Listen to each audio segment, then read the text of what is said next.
Psalm bla shekevɔ atɔ̃lia.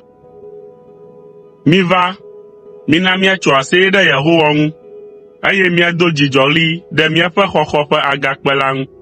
Mina míado ɖe eŋkume kple akpedada, eye míadoe ɖe dzi to saŋku kple hadzidzi me.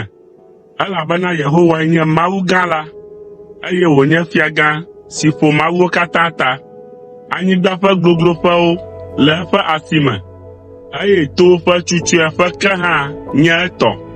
Atsiaƒu hã nye etɔ, elabena eyae wɔe, eye eƒe asie wɔ anyigba ƒuƒui hã.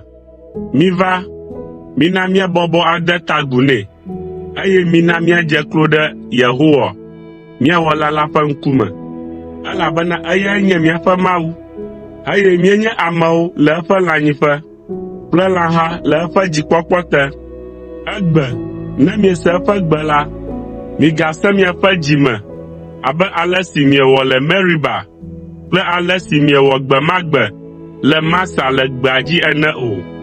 Afi mae mia fofowo, togbɔ be wokpɔ nu si mewɔ hã la, wodom kpɔ, eye wotem kpɔ le.